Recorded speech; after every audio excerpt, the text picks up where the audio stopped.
teaching him. Yes.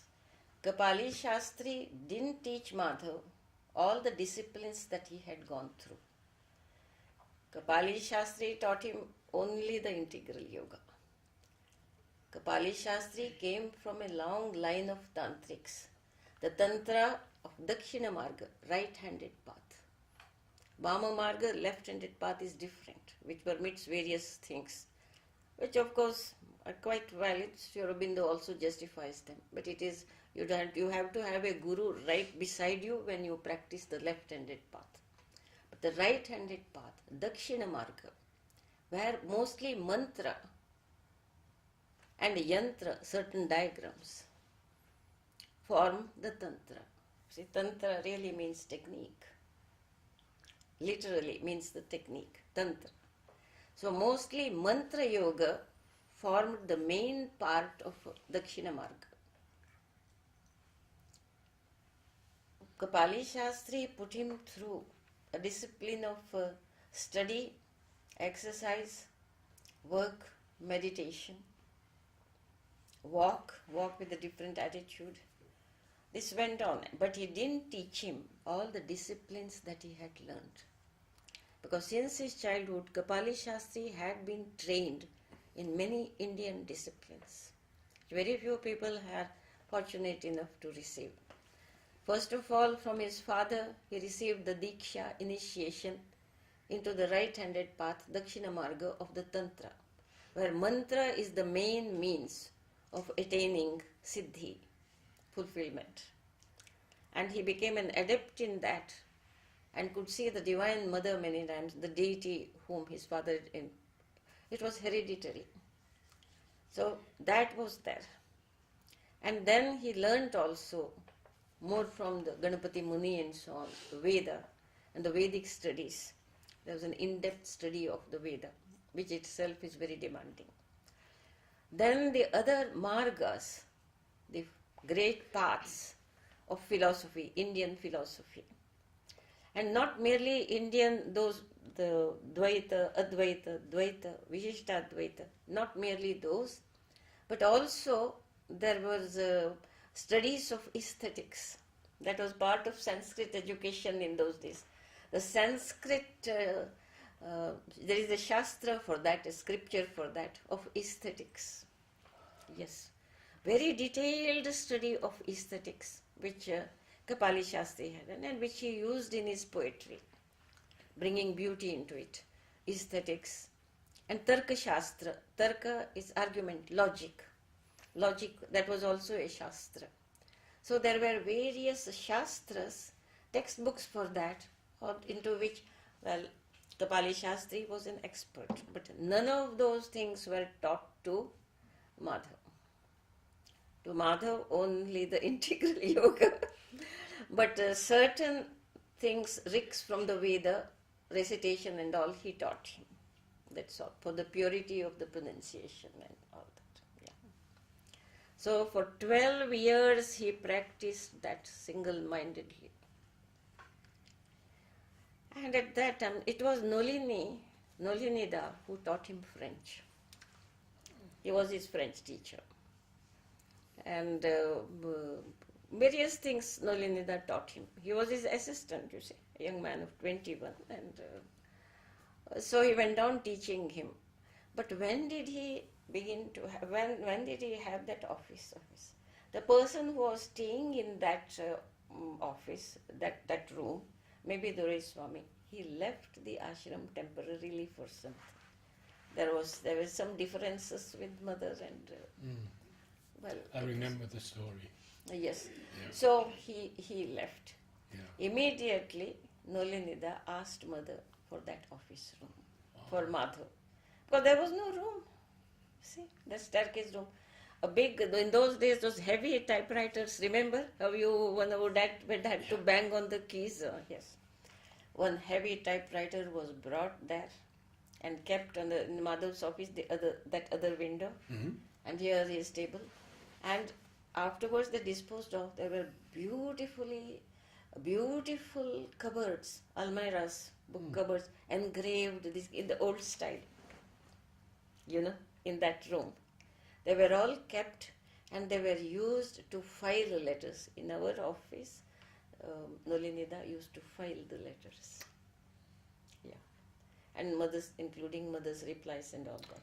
Later it was not sufficient, other places were found also. But at first, remember Madhav's chair there? Next to that, there was a very beautiful large cupboard of the old style with all kinds of carvings and all that. And that was the file. Of course, when I started working there, I came to know most of those things I was filing. But up to this time now, I have preserved the official secrets of people. People don't know what I knew about them, and never will I talk about it. We didn't have to take oaths as the government people take, when ministers become, but it was understood. The photographs file was different, and there was also I used to file afterwards, and after I became his assistant. But he, as assistant, it was all the time in the secretarial section, correspondence and all that, and also receiving visitors. We were the visitor service. Madhav had to arrange for accommodation for all the visitors and all that, because Nolinida used to do it, and then Amrita was the manager. He had to look after, he was like a home minister and internal affairs of the ashram, and in his interaction with the Pondicherry officials or landlords, because many houses were hired. He, being a Tamil man, could really... Of course, Madhav also started speaking Tamil fluently, because Kapali Shastri was a Tamil man, but Kapali Shastri used to know Kannada very, very fluently, Kannada, the language of my home state, Karnataka. So in Kannada, he spoke to Madhav's mother and sister, and to Madhav also. But because of interaction with many Tamil disciples whom Kapali Shastri already had in Chennai, he was already a guru, you see. That is why Pujalal, in his Sanskrit hymn to Sri Aurobindo, describes Sri Aurobindo as the Guru, this is Guru of Gurus. That is what Sri Aurobindo had become. Those who came as his disciples were already gurus, recognized as gurus outside. They gave up that position to become disciples here. It's extraordinary, Yes, extraordinary. So this Pujalalji has put in one of the songs which I have sung, that's Namo Namaste sort of thing, yes. Remember that song, yes. So Madhav got that room, and lot of work at that time, because the major works had to appear.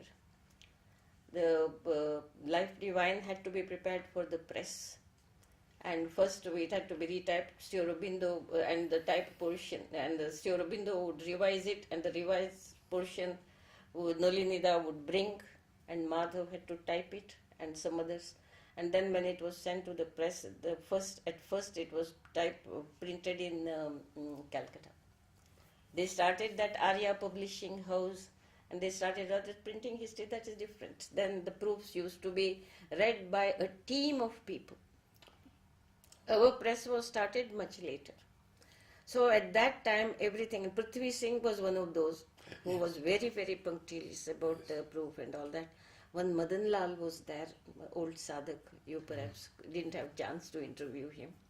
No, So it was a team of people doing it, and last, again Madhav had to go through it and make notes, and finally Nolini would take it to Sri Aurobindo, who would then become, yes.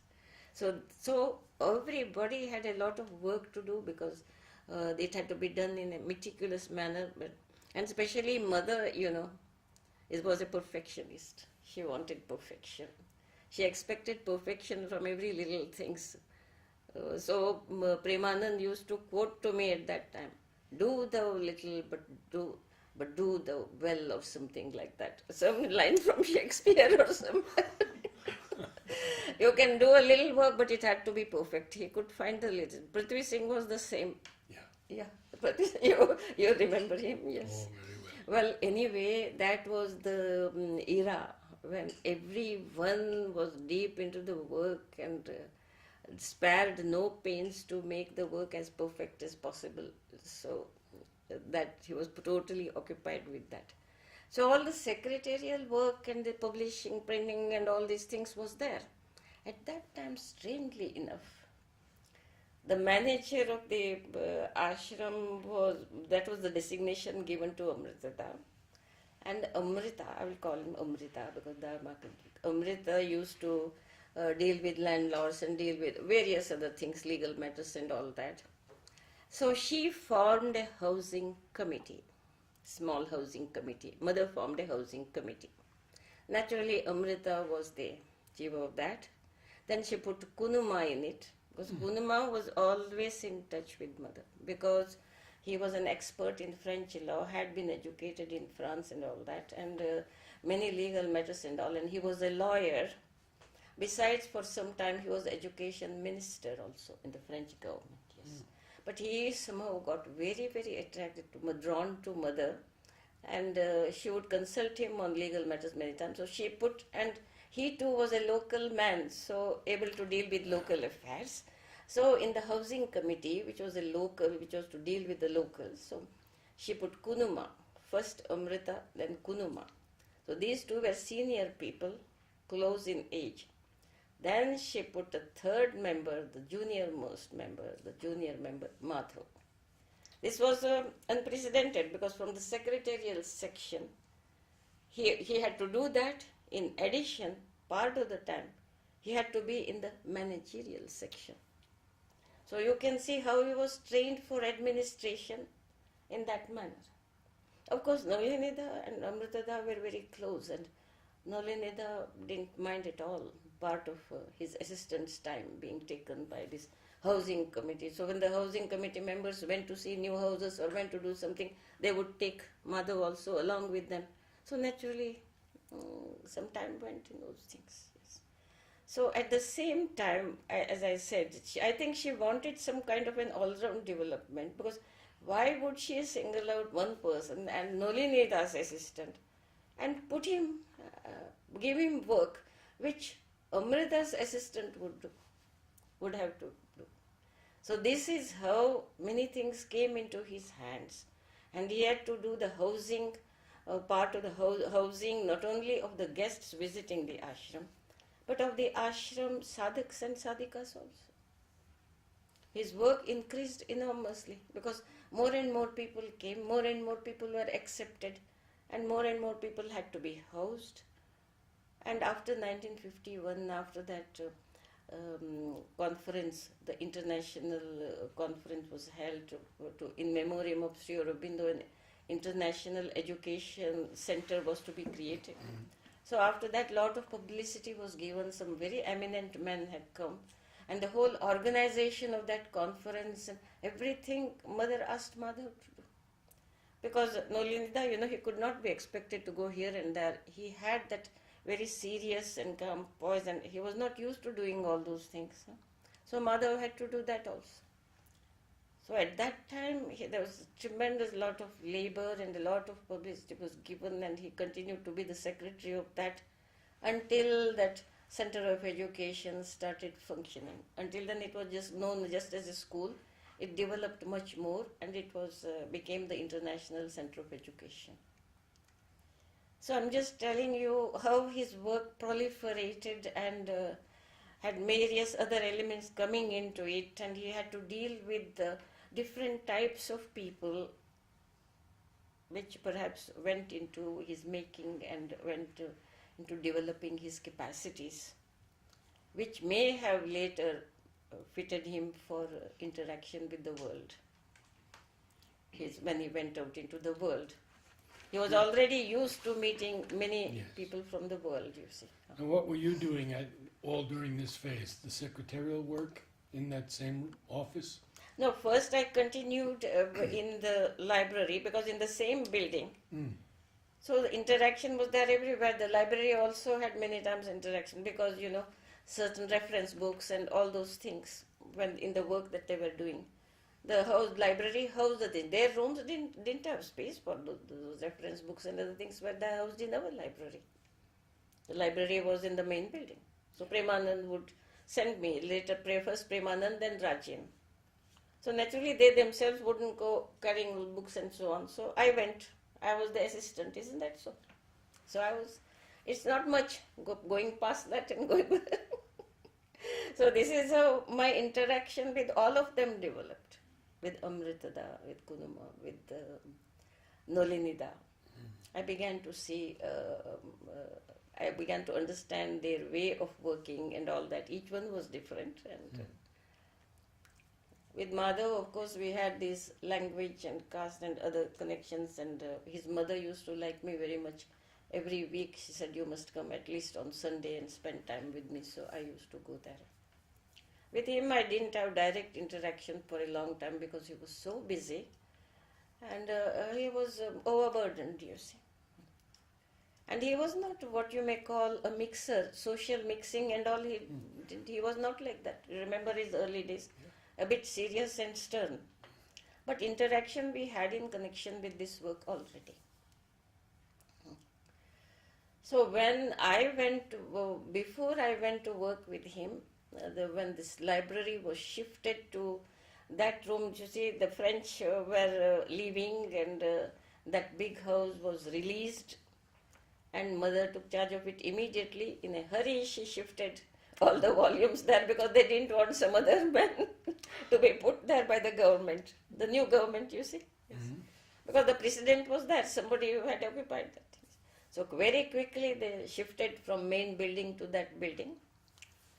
And then naturally some of the library staff also went with it to that library, and I was one of them. And Medhanand was the librarian. That was in... Medhanand came in 1951, though he had been corresponding with Sri Aurobindo during the war years. He was in Tahiti, French... that island was in the possession of French, in a small island near Tahiti called Muria. He had been a judge, a junior judge in Nazi Germany, and because of his outspokenness and his disapproval of Nazi Germany, there was danger of his being executed. So his French wife, because he had studied for some time in Paris and there met a French girl, and so his French wife immediately arranged for them all to go to this island in Tahiti. Her brother was, I think, was running the airline to France. She was from a very rich family, a very beautiful girl. So she arranged her husband, and perhaps there was one child, I don't know, I'm not sure, the eldest one. So they all emigrated to that island. He had to go because his father and his younger brother and others were most worried, because he stood up against the Nazi atrocities and all that. And he was a junior judge in the government. They wouldn't have tolerated. His life was in danger. So quickly they were transported there, far, far, far away from Nazi Germany, in that lonely island. And there, because his father was very rich and all that, he could have him vanilla and the plantations, spice plantations and all that, and a lot of land he acquired. And he became a farmer there. But when Britain and then later America also joined the war, the Germans in those islands were interned. He being a German, he was also interned. There was a still smaller island where these Germans were put. So he told me, children were small, but my wife had to bring them up all herself, all alone. Throughout the war years, she had to look after the plantation, she had to look after his children. Though his record was that he was against Nazi Germany and all that, still the French would take no chances, the French government, so he was interned on that island. But when he was there, the spiritual awakening was there. He was a little different even at that time. So someone who had known him there told me that even as a little boy, he was different from others. There was something different about him. And sometimes it looked as if he was withdrawn from everything. So there, when he went to that island, later Medhanand told me, there were all kinds of things, People had just left eating human flesh. You understand? When an old lady was dying, he went to see her, and she said how tasty it was to crack on the little bones of a child. Yes. Something he said that some word he used. It was a German word, well, whatever. So he said it was as fresh as that. That the old lady still remembered eating that. The missionaries somehow cured them of it. But they had nostalgic memories of these, some delicacies, I think. Oh, dear, dear, dear, dear. So, first he was a foreigner and a German, so they didn't take to him very kindly at first. And they somehow felt that he was different from other foreigners. They must have felt that he was different. They wanted him, they didn't want him there. So, there was a forest there in that island of Moria. No one ventured because it was supposed to be inhabited by ghosts and devils and all that. There were some strange powers there. But he was the only one who went in there. He dared to go there. And he went in there, of course, he saw some beings and all that. He told me that. He looked at him and all that, but he was not afraid. He just looked at them straight. And then they didn't harm him. He said they recognized me as one of them.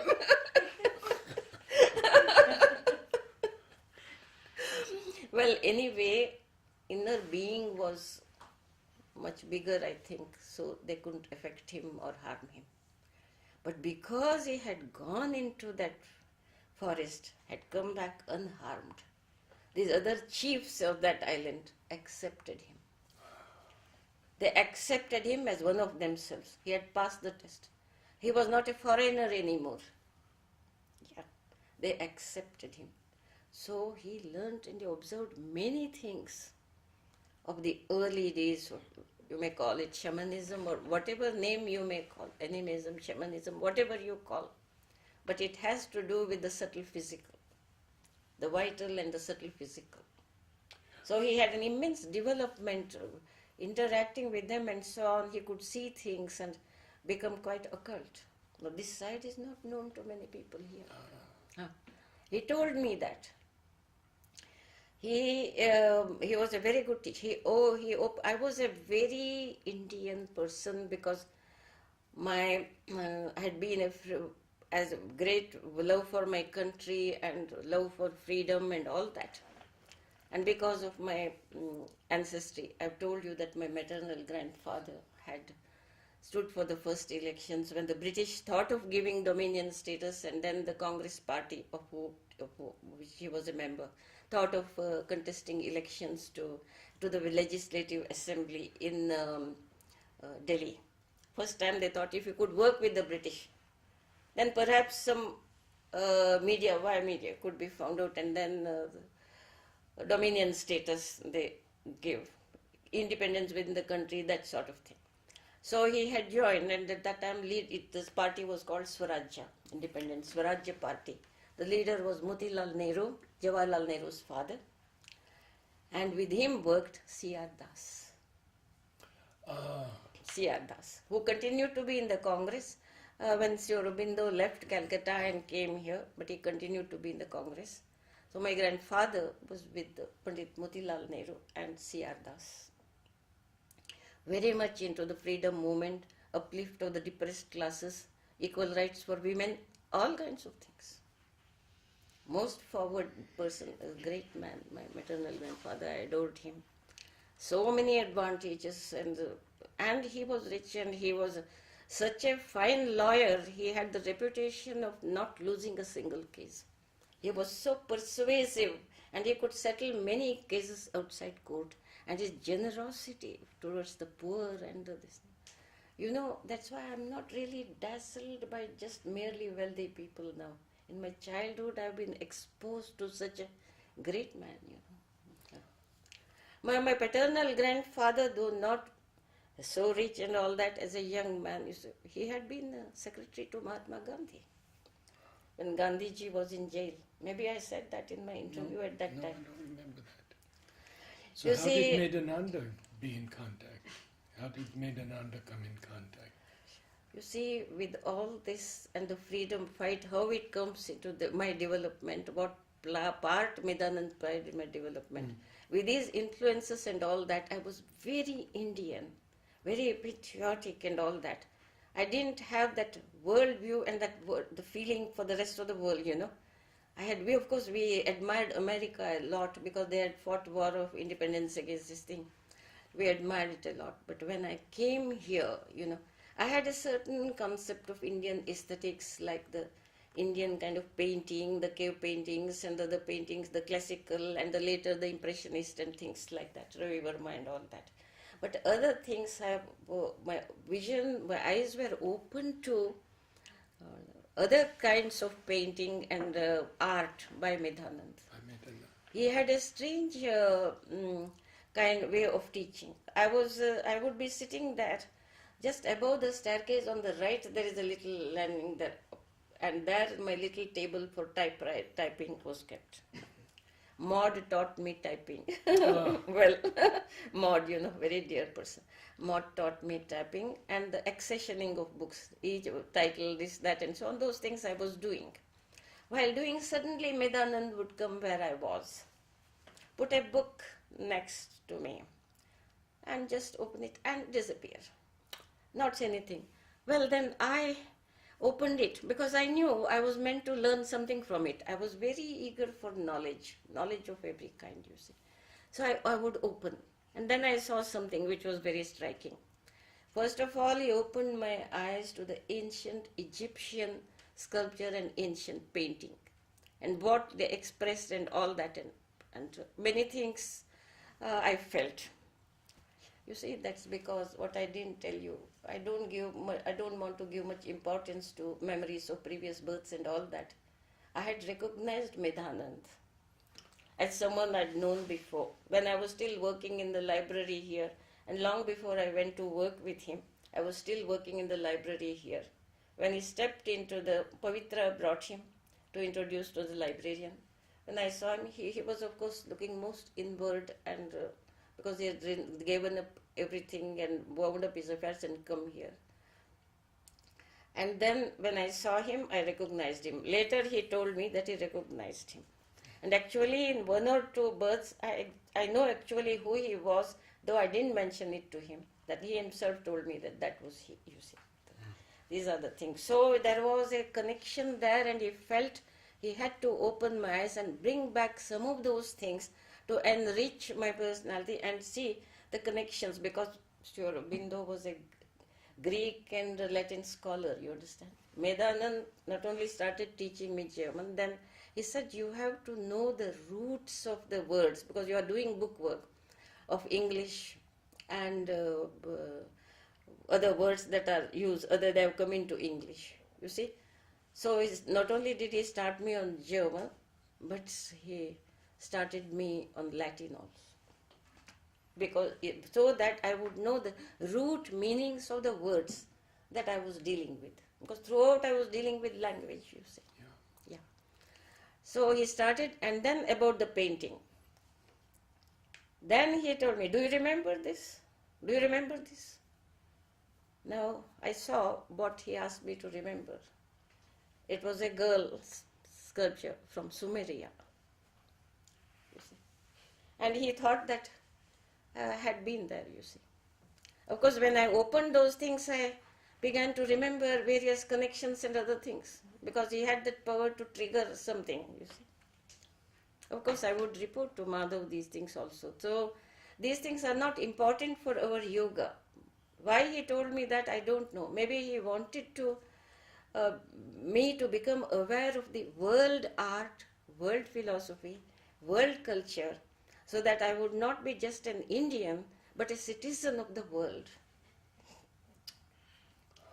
So first opened my eyes and brought back the experiences of the ancient world. Of the ancient Indian world I was familiar with, so ancient Egyptian world. After that, and Egypt, Greece, Rome. Then about Rome, of course, the moment he started teaching, I had very violent reactions. Because suddenly I began to remember that I had been young girl, the Christian, and I was taken as a slave and that kind of thing, you see. And I began to remember these subterranean, what are these catacombs? Even now, enclosed spaces below the ground, I feel very uncomfortable with it. It made such an impression upon me. And then I was miserable because Christ had been crucified. Jesus had been crucified. And we were there running for fear of life, and Romans and others pursuing us, you see.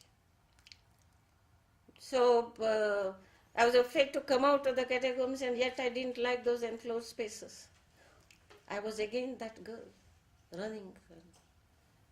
So it was, then I remembered why, even as a child when I was studying history in school, and the Roman period came, I would feel very unhappy, and I didn't like them at all. I said, why? In the class, so much praise was said about the Roman civilization and their law and this, that, and various things. How they constrained Britain. Because English history we were learning at that time in the school. So they were our masters, you see. So Roman period, how the Romans brought law, how the Romans became organized, laid down the roads, all those things, lot of praise of Romans. And I saw that every time the Romans, I disliked them very much, and I didn't understand why it was so. Because I was 8 or 9 years old, I had no explanation for it. You see? So there are certain things that are not important, but I'm just telling you that when the being opens, and then in the subtle world you start opening yourself, then you become aware of lots of things that you were not aware of, and a lot of them is of course junk. Our focus has to be on the divine, that much was certain. But that he was sure of, because we were going to Mother every day, and there was meditation every day. Mother was coming to the playground at that time, holding classes there. It was at that time that all these things happened. But it was a brief period, because I didn't dwell much in it. Because I just told him, now we have to go forward. Now it is the integral yoga. Whatever I learnt before, whatever I suffered before, and all that has been absorbed by my system. Now I must absorb what is being given to me. So that movement ended. But Medanand continued to guide some others. He had a group, and after that he moved to that garden where he did have a group. Yes. But that research was more done by Yvonne. Because I had very friendly relations with Yvonne. She had her own special thing. But of course Medanand was very special, because it was someone whom I had known before and who had recognized me. And he taught me so many things.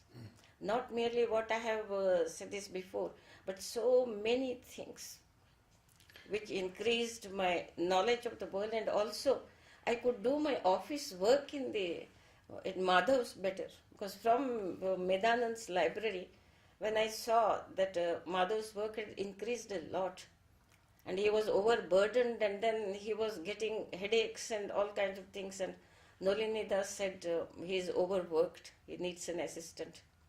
So I offered myself as his assistant, because already I had been helping a little when I was in the main ashram building.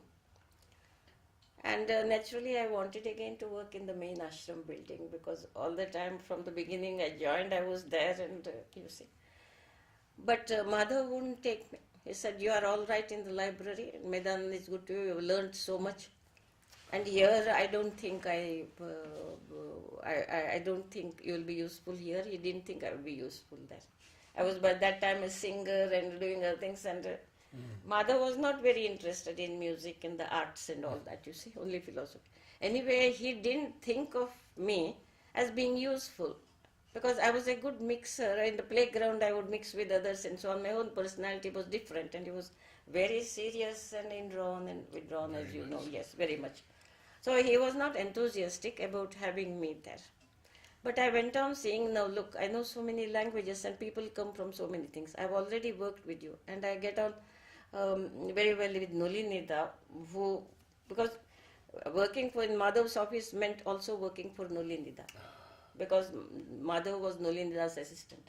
In fact, Nolinida would give me his articles to type, Nolenida would give me some other things also to type for mother. I see. So finally I asked, and Nolenida liked that idea very much. Medanand said, so you are going to leave this place, but it will be a more responsible work. I understand, he said. So I said, I'll give you in my place someone whom you would like very much indeed, because Kirit Joshi had just joined the ashram. I said, Kirit Joshi, you will be very happy with him, happier than you are with me now, I said. And it turned out to be like that. He became very close to Kirit Joshi.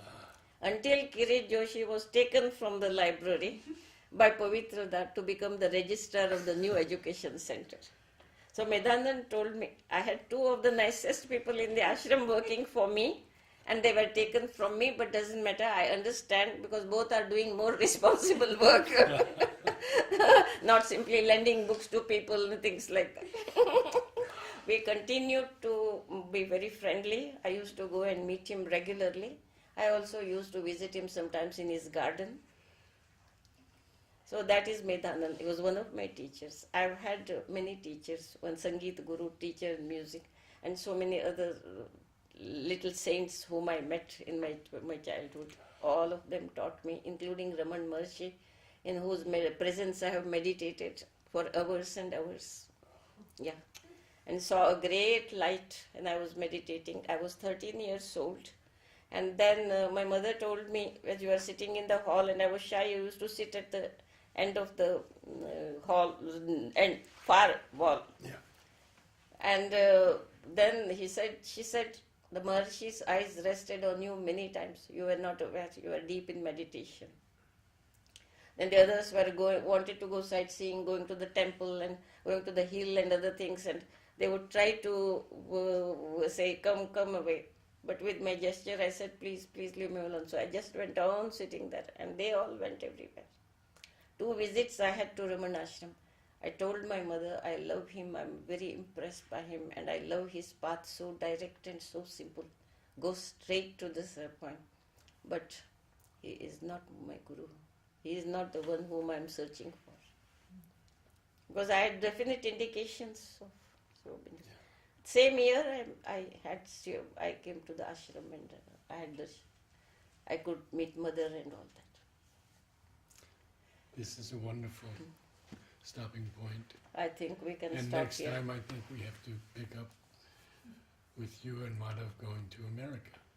Well, I don't know when that will be, as the inflow of visitors is such that after that I should meet them. They are all old friends. Sometimes 3 generations of people come. Children I have seen grow up. What can I do? Someone who was young, before marriage he came here, went to mother, then before marrying he showed the girl's photograph to mother. After mother approved, he married. Then as each child was born, mother gave the name.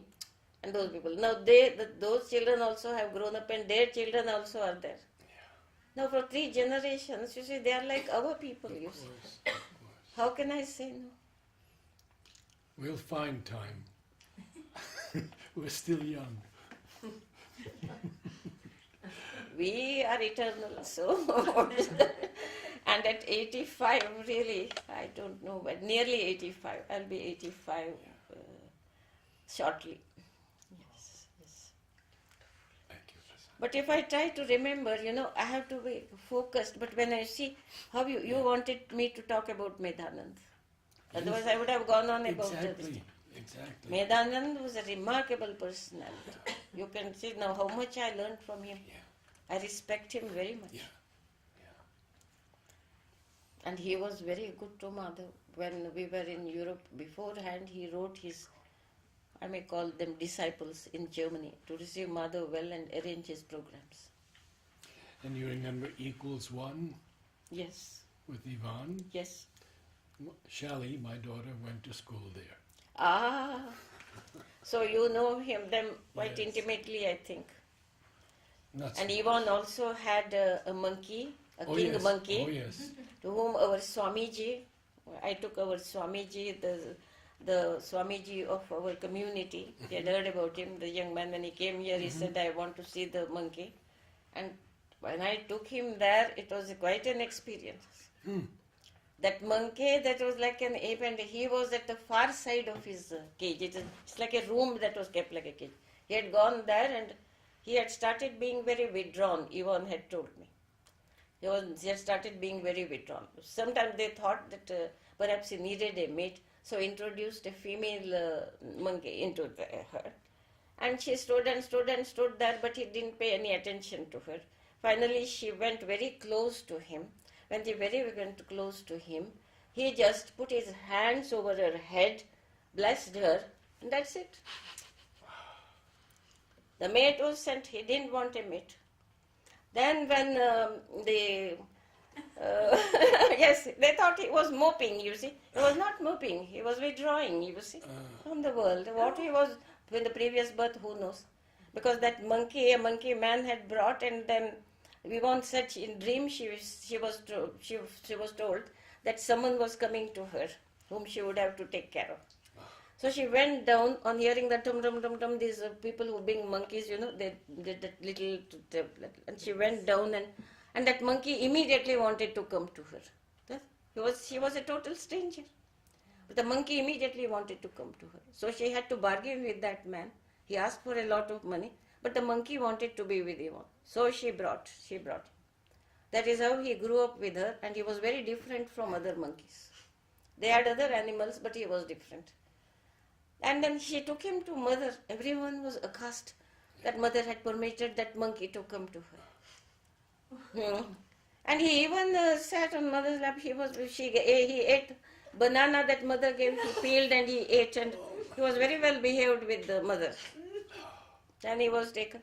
Now when this appeared in one of the ashram journals, the interview with the monkey, and our Swamiji, because Mathadipati, the Shankaracharya tradition, but he had heard about mother and he knew that I was here. And so my people were quite close to that mutt, because my maternal grandfather, like Madhav's father, had garden houses where he received these sadhus and sannyasins. And our Swamiji, his guru, used to stay there, and fruit and everything was provided for him. They did the rituals and havan and all that. So connections of our family with that mutt were there. So that knowing that I was here, he asked if he could come and have mother's darshan, and mother gave permission. And he came and saw me. Then he said, "Can I see that monkey?" So I spoke to Yvonne, and Menon and Yvonne said yes. So they were there at that exhibition house. They were staying there at that time. So I took him there. My God, I can't explain. This is what I saw with my own eyes. With a small group, our Swamiji came and stood outside the cage. That room was a little like a hall, and on the other end, the monkey was standing in a pensive way. And very rarely do monkeys stand in any pensive way, as you must have seen in all those documentaries. He was staying that as if he was, browsing on something, and when his back was turned towards the Swamiji. But when we entered there and we just stood looking at it, the monkey turned. The monkey turned and looked at our Swamiji at that distance. And looking at our Swamiji, he raised his arm and gave a cry of greeting. You see, he feels his presence, he turns, raises his arm, and that cry he gives of greeting. And our Swamiji looks at him, raises his arm, and gives the same kind of cry in greeting him. Yes. And so they looked at each other, and he came closer, closer, and closer, and they stared at each other. The monkey made some noises like words, and Swamiji went on nodding, as if he understood. This extraordinary interaction I watched in person. Our Swamiji, he knew English, of course, he was an educated man, but he didn't know monkey language. This monkey looks at him, stands and says something to him in his language, and we understand nothing about it. And Smiling, our Swamiji is smiling and nodding his head, yes. This is what happened. Can you imagine such a thing happening? I've been a witness to some strange things, I must say.